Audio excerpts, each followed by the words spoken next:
You're very welcome. Hello, my name is Aoibheann and I am a channel of Source. Here is the beginning of your August update. I'm going to have to do a part 1 and a part 2 for August 2024 because there is so much packed in to the energies right now, and I think it's better to have it compartmentalized, as I often do if it's a very, very complex energy or frequency. So, like I just said, these energies, they're not as straightforward and as simple as some of the months we had this year. Like we had May and June were quite easy breezy. July has definitely picked up a pace here. August is complex in the way that these are unfamiliar frequencies. These are new frequencies for us to embody in a physical form, in a very Gaia earthy way. So the energies that are coming in right now, on the outside, August will look slow. It will look quiet in some ways. Don't be fooled by appearances, because there is complex collaboration, co-creation happening internally at this time. So even though things look pretty, it's like the calm waters on the top. It's like the swan going along down the river, and they look so graceful and they look calm and they look like they're just gliding down the water, down the river. But actually, if you went underneath, you'd see that there's a lot of work going on, and their little legs are pedaling away there to get them to where they want to go. So it's that kind of energy. I was just given that image there of the swan. So for some of you, the swan image is also a symbol. If that's come through, it's come through for a reason. I am very selective about the energetic connection I'm making with my audience. Those of you who are loyal to this channel, who are subscribed, you are the energetic collective very much that I'm catering to and serving right now. So you can trust, if you resonate with my channel, you can trust that these images are pertinent. Perhaps ask yourself, what does a swan mean? Or go and look up the meaning of swan. That just came through right now. Now let me get back to all the downloads I've been getting for August. My goodness. So let's get the Ascension discomforts or symptoms out of the way, just so we've addressed the darker side of things. And I say the darker side of things with a pinch of salt, okay? Because as many of us know, these symptoms can be, they can really feel like there's something medically going on, and then you go and get checked and your bloods are fine and everything's fine. I have to preface this with, if you feel you need medical advice, I have to say that go and seek medical advice. And if you feel that there's something very serious going on, like we have symptoms of heart palpitations, we have extreme migraine or headache, sleep disturbances, digestive issues, bloating, sudden allergic reactions to foods that you perhaps ate all your life, and then all of a sudden you're just feeling like you can't eat those foods anymore. There's some bodily reaction to it.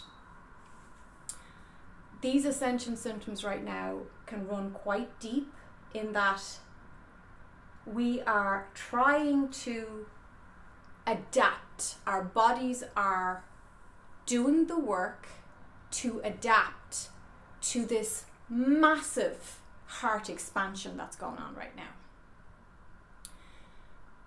the heart increases and expands and grows, basically, think of the heart chakra, the energy of the heart, that is going to cause an incredible purging, cleaning, opening. In many ways, it's like, I'm hearing the words psychic heart surgery,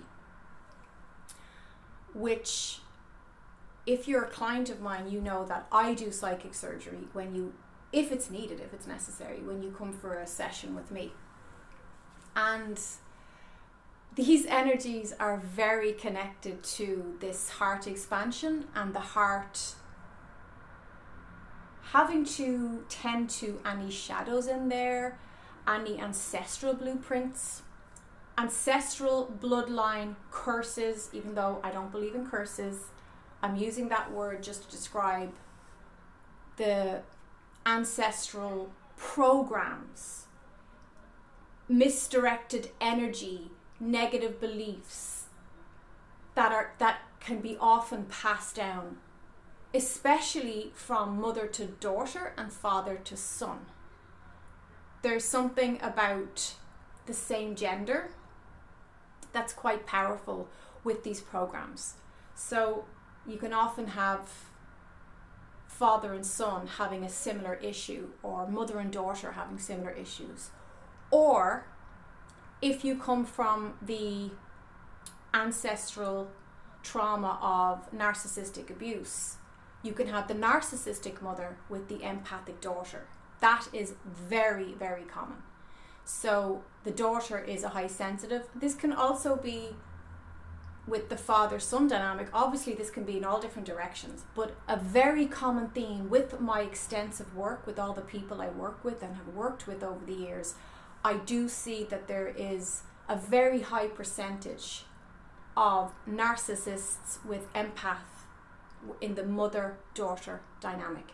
And let me tell you, oftentimes the daughter has no clue, and it takes a long, long time.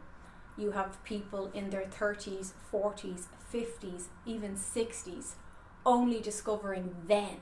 People who are super aware, super spiritual, very intelligent, because such is the narcissistic abuse that it's incredibly covert and incredibly subtle and hidden in the manipulation.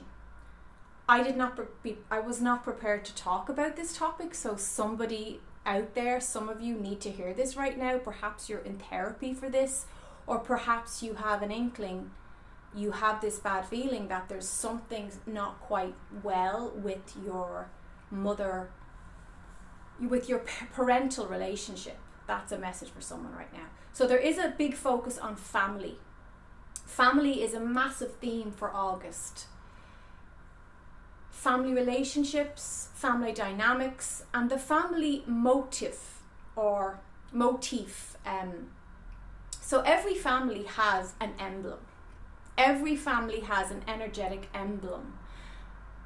They don't know this. Some families do, some families don't. Most families are not aware that they have a particular energy that is their emblem. That, well, we're the, maybe it's that.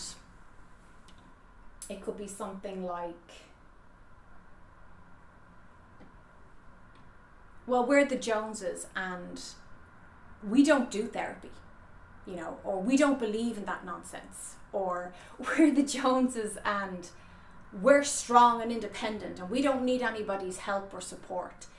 Or it could be, we're the Joneses and we have to have money, we have to be rich, we have to be well off to feel like we have any kind of self-esteem in the world, or we've any right to be here.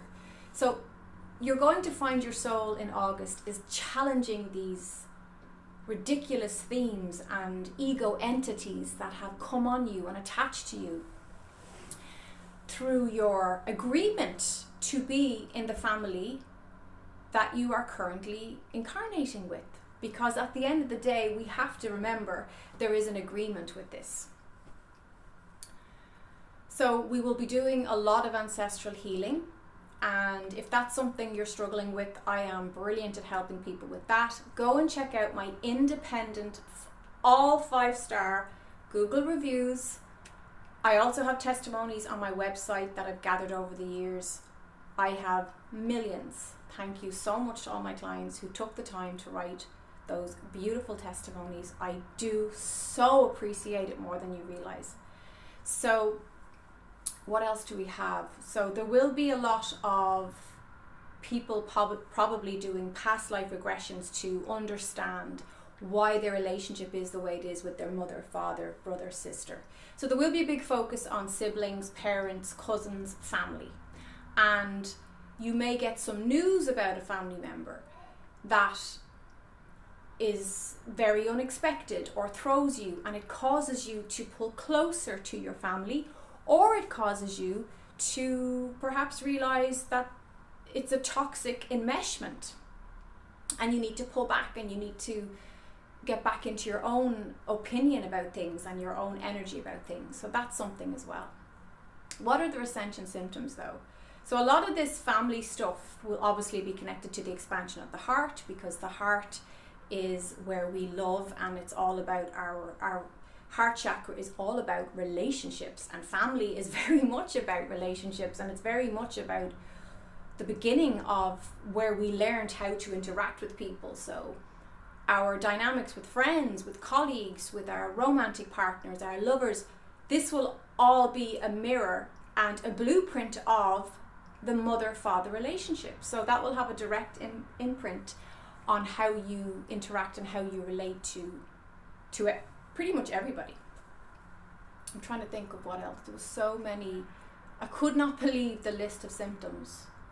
And I say symptoms, take it with a pinch of salt. But if you're having these very, very uncomfortable, unexpected, with no medical link experience, it's most likely that it's along the lines of my body is having to change from carbon into crystalline. My body is trying to balance out the energy with these intense solar flares. We have light codes coming in up the wazoo like you wouldn't believe. So sleep can be very affected. Appetite can be affected. Sore throats. I'm seeing a lot of people with sore throats. I'm also seeing people's immune systems be challenged by these light codes and solar flares and solar injections that can really throw us. I was saying to a friend the other day, I don't even need to check. I don't look at the Schumann resonance. I don't check the solar activity. I don't need to, because boy, oh boy, I know when there's a solar flare, because I will feel it. I will have heart palpitations. I will feel dizzy. Oh, that's another one. Dizziness, feeling spacey, feeling like suddenly out of the body and then suddenly back in. Again, get your blood pressure checked, do your bloods, do what you have to do. It's good to get these things checked. Mine are perfect. My blood pressure is perfect. Bloods are all good. So I know that I literally could pinpoint when the solar flares are at their most active, because it also brings in, the energy the last few days. Not so much these, let me see.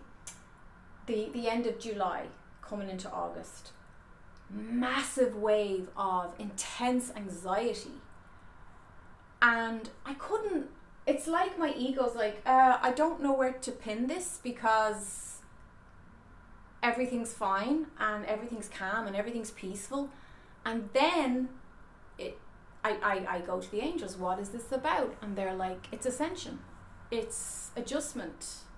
You need to ground, because these energies can be very ungrounding. So that's why you'll find me, as long as there's a sun in the sky and there's a bit of warmth in the weather, I get on that beach and I take off my shoes and I walk barefoot on the beach, or barefoot on the grass on the ground. Natural, organic ground. Not concrete, grass, the beach, in the seawater. It's a free healing session, guys. Definitely grounding is so important, and there's actually documentaries on this and how the electromagnetic field goes into the feet and actually recalibrates the whole body. So I highly recommend that if you can do it. It's hard to do in the winter. Tried it a few times and I would suffer with cold hands and feet. Natural born healers always have cold hands and feet. It's just one of those things that we have. So the only time my hands burn with beautiful heat and feel really, really comfortable and good is when I'm doing my healing work, when I'm clearing someone's energy, or when I'm directing healing energy to them. And once the healing session ends, they go back to being cool. It's just the way it is. What other symptoms can I give you right now?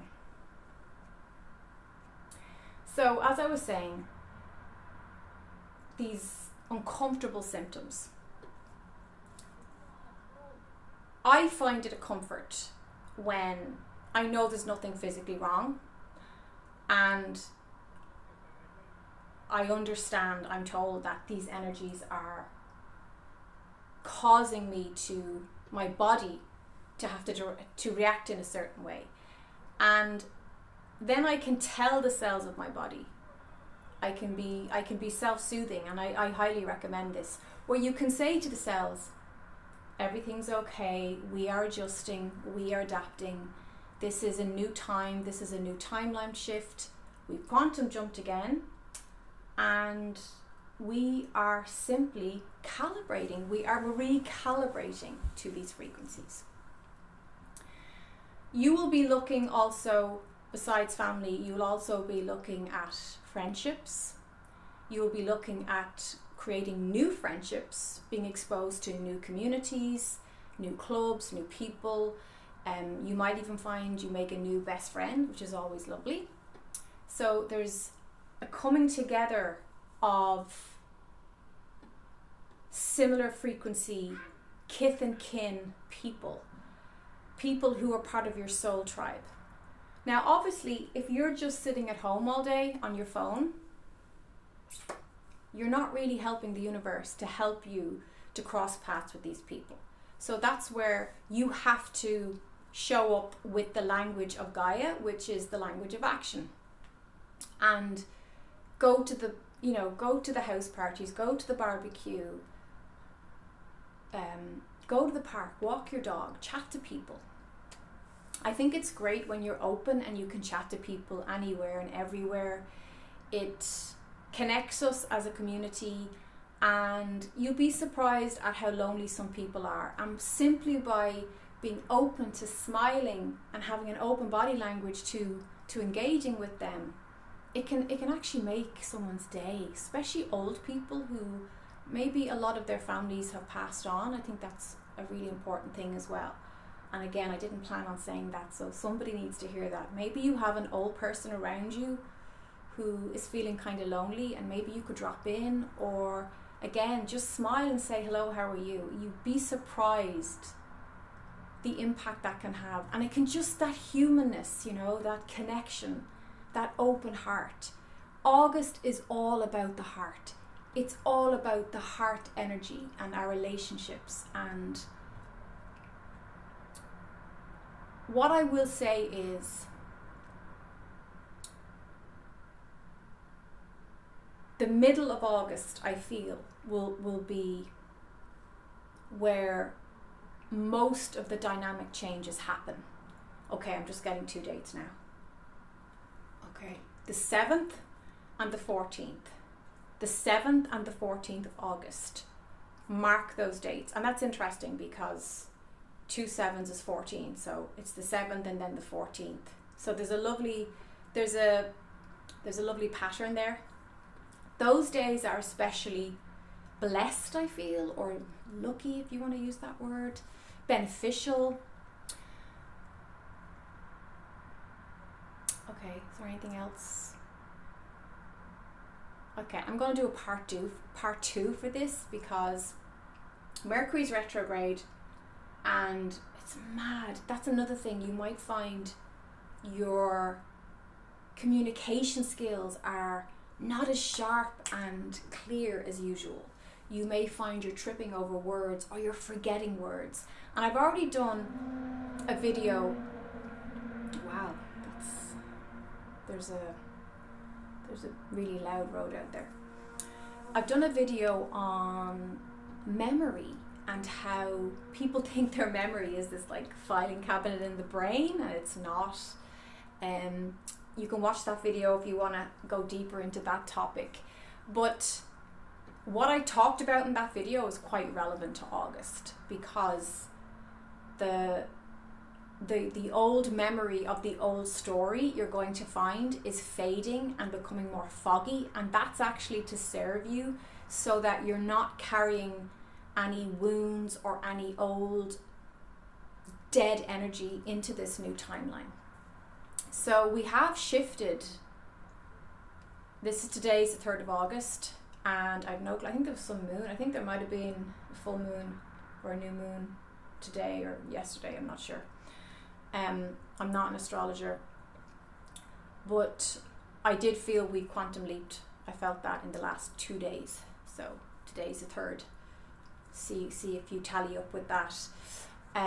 We have quantum leaped into this very, very fresh new energy. This year is all about the new. It's all about uncharted territory. So I'm going to leave it there, but I am going to do a part 2. So thanks so much for all your likes, guys, and subscribes. It really, really helps me, and I really appreciate it. I wish you all the best for August, and just make more time, I would say, to be still, to slow down. You're going to find that if you don't slow down, life is going to slow down anyway. I always say, follow the energy, work with the energy. It's slowing down for a reason. I know we do have Mercury retrograde, which does slow things down. So this is going to bring us into the heart. It's going to bring us deeper into what our hearts actually want. And are we mirroring that back? Are we modeling? Is our behavior modeling our desires? Or, like, think about it. We have the behavior, the language of the hands. We have the behavior and the language of the heart. We have this of the throat, of the words we speak, of the thoughts we think, our feet have a language. Basically, are we walking the walk and talking the talk? Are we matching what the heart wants now? Or are we sitting and waiting for someone to come and rescue us? Well, part 2, I'll give you a hint, is all about that. So stay tuned. Thank you so much, everybody. August blessings.